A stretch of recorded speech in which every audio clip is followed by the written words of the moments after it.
Definitely আছে। আমাদের এই সরকার আসার পরে আমরা নির্বাচনী ইশতেহার অনুযায়ী প্রবাসীদের জন্য প্রবাসী কার্ড যেটা ইমিডিয়েট চালু হবে, এবং একই সঙ্গে স্পেনের বিষয়টা স্পেসিফিকলি আমরা ফরেন মিনিস্টার ওয়াইসি থেকে গেছেন, ওখান থেকে আসার পরেই আমরা যৌথভাবে বসে এটা যাতে দ্রুত সময়ের মধ্যে এটা সমাধান করা যায় তার পদক্ষেপ নেওয়া হয়েছে। ইমিডিয়েটলি আমাদের 180 দিনের যে প্রোগ্রাম, সেই প্রোগ্রামের মধ্যে আমরা আমাদের মাননীয় প্রধানমন্ত্রী যে গাইডলাইন দিয়েছেন যে কিভাবে আমাদের এই সমবাজার মার্কেট, বিশেষ করে মিডল ইস্ট, সৌদি আরব, মালয়েশিয়া এবং যেসব জায়গায় বন্ধ হয়েছে সেগুলোকে কিভাবে আমরা মার্কেটটাকে আবার সুযোগ কাজে সেই ব্যবস্থা পদক্ষেপ নেওয়া হয়েছে, এবং ইনশাআল্লাহ আমরা আগামী 10-15 দিনের মধ্যে আবার আমাদের যে একটা স্ট্যান্ডিং কমিটি করে দেওয়া হয়েছে মাননীয় প্রধানমন্ত্রীর নির্দেশে শিক্ষা মন্ত্রণালয় সহ, আমরা এই ব্যাপারে আশা করি আপনারা মাসখানেকের মধ্যে একটা ফিডব্যাক পাবেন। আপনারা জেনে খুশি হবেন, আজকে থেকে 2 দিন আগে,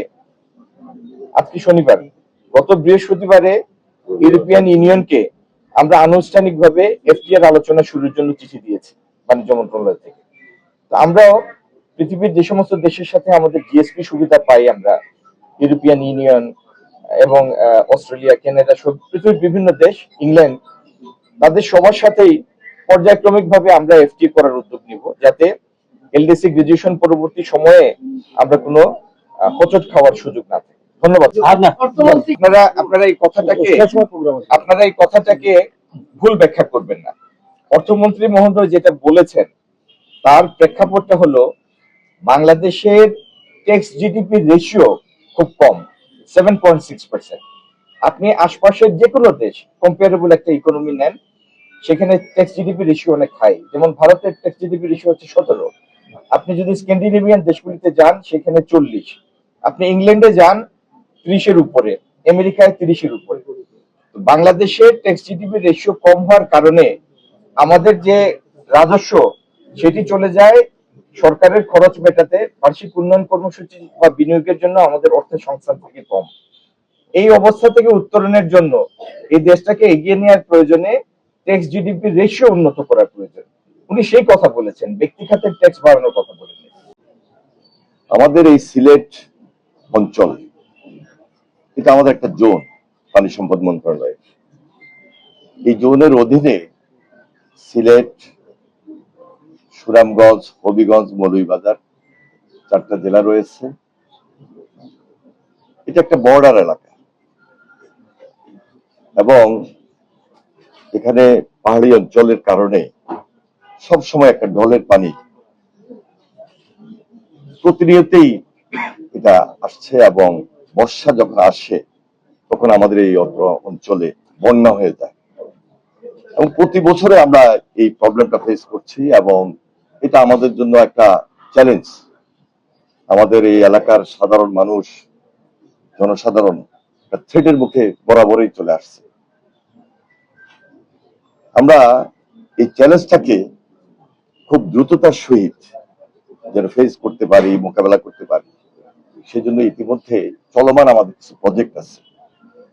সেটা হলো একদিকে হাওড় অঞ্চলের কিছু প্রজেক্ট, যেটা আমরা পিএসসির মাধ্যমে সেটাকে সমন্বয় করছি। আরেকদিকে আমাদের পার্মানেন্ট কিছু বাদ আছে, সেই দিকে আমাদের কিছু প্রজেক্ট আমরা ইমপ্লিমেন্ট করছি।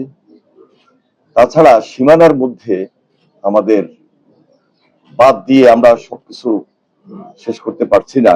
এখানে আমাদের ব্যাংক প্রোটেকশন এটা খুব জরুরি, সেই জন্য আমাদের একটা প্রজেক্ট ইতিমধ্যে আমরা হাতে নিয়েছি আমাদের মন্ত্রণালয় থেকে। যৌথ নদী কমিশনের আগে আমাদের কিছু আন্তঃ মন্ত্রণালয় মিটিং, যেটা আগে হতো না এই মন্ত্রণালয় নিয়ে, আমরা সেটা ইতিমধ্যে মিটিং করেছি, এবং আন্তঃ মন্ত্রণালয় সেই মিটিং এর মাধ্যমে এই পরিস্থিতিটাকে মোকাবেলা করার জন্য, জনস্বার্থে, জনদাবির জন্য যে কাজগুলা সবচেয়ে বেশি এখন এই মুহূর্তে করা দরকার, মাননীয় প্রধানমন্ত্রী জনাব তারেক রহমান তিনি আমাদের ক্যাবিনেট মিটিং এ এটা আলোচনা করেছেন, এবং আমরা 180 দিনের মধ্যে প্রায়োরিটি বেসিস খাল খনন এবং খুব জনগুরুত্বপূর্ণ যে প্রোটেকশনটা আমাদের করা দরকার, সেই দিকে আমরা সবচেয়ে বেশি নজর দিয়ে আমরা সিদ্ধান্ত নিচ্ছি যে আমরা এটাকে দৃশ্যমান করব।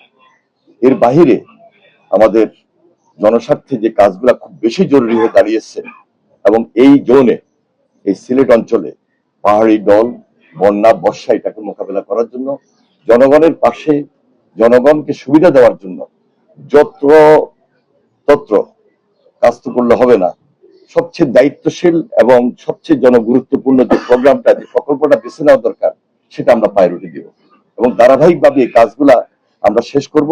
সেখানে আপনাদের, আমাদের এলাকাবাসীর সর্বাত্মক সহযোগিতা লাগবে। বিশেষ করে আমাদের সংসদ সদস্য যারা রয়েছেন, তাদের প্রায় এলাকায় একটা থ্রেটের মুখে, নদী ভাঙ্গন, খাল খনন বা হাওড় অঞ্চলে যে বাঁধ, সেগুলো আমাদের খুব জরুরি। সেই দিকে আমরা নজর দিচ্ছি।